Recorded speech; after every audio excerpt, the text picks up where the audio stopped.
Hi! Hello! నమస్తే. మనం ఈ వీడియోలో బతుకమ్మ పండుగ వెనుకున్న కథ ఏమిటో తెలుసుకుందాం. మన దేశంలో దసరా సందర్భంగా చాలా చోట్ల దుర్గమ్మను పూజిస్తే, తెలంగాణలో మాత్రం బతుకమ్మను జరుపుకునే విషయం చాలా మందికి తెలిసిందే. బతుకమ్మ పండుగ అంటేనే అందరికీ ముందుగా గుర్తొచ్చేది పూలు.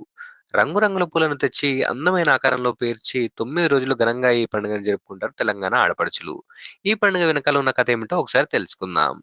ఒక రాజ్యంలో ఏడుగురు అన్నదమ్ములకు ఒకగానొక ముద్దుల చెల్లెలుంది.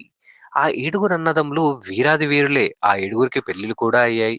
ఆ ముద్దుల చెల్లెలు అన్నదమ్ములతో పాటు ఆ ఇంట్లోనే ఉండేది. ఆ చెల్లెల్ని ఏడుగురు అన్నదమ్ములు గారాబంగా చూసుకోవడం వారి భార్యలకు నచ్చదు. ఒకరోజు ఏడుగురు అన్నదమ్ములు వేటకు వెళ్తారు. ఇక అదను చూసుకొని ఆ ఏడుగురు వదినలు సూటిపోటి మాటలతో హింసించడం మొదలుపెడతారు. వారు పెట్టే బాధలను ఆమె తట్టుకోలేకపోయింది. ఇక పెద్ద వదిన పాలల్లో విషం ఇవ్వడంతో ఆ చిట్టి చెల్లెలు మరణిస్తుంది. ఆమెనెవరికీ తెలియకుండా ఒక చోట పూడ్చిపెడతారు. వారు పాతిపెట్టిన చోట తంగిడి చెట్టు విరగబూస్తుంది. వేట నుండి తిరిగి వచ్చిన ఆ ఏడుగురు అన్నదమ్ములు తమ చెల్లెల గురించి తమ భార్యలను అడగగా వారు తెలియదని చెప్పడంతో ఆ ఏడుగురు అన్నదమ్ములు తమ చిట్టి చెల్లెల కోసం గాలించని ప్రదేశం ఉండదు.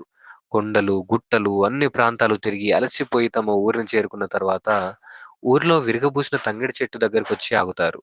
ఆ చెట్టు నుండి ఆత్మ రూపంలో వాళ్ళ చెల్లెలు తనకు జరిగిన విషయాన్ని ఏడుగురు అన్నదమ్ములకు చెప్పుకుంటుంది.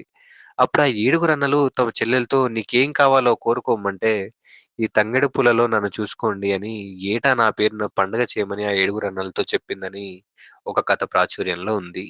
ఇంకొక కథనం ప్రకారం మహిషాసురుడిని చంపి అలసి సొలసి మూర్ఛపోయిన దుర్గమ్మకు మహిళలందరూ కలిసి ఆటపాటలతో స్పృహ తెప్పించే ప్రయత్నమని కొందరు చెబుతారు. నేపథ్యం ఏదైనా బతుకమ్మ సంప్రదాయం తెలంగాణ ప్రజల జీవితంలో ఒక భాగమైపోయింది. బతుకమ్మ కథ గురించి తెలుసుకున్నారు కదా! మళ్ళీ ఒక మంచి వీడియోతో మళ్ళీ కలుసుకుందాం. Thank you for watching.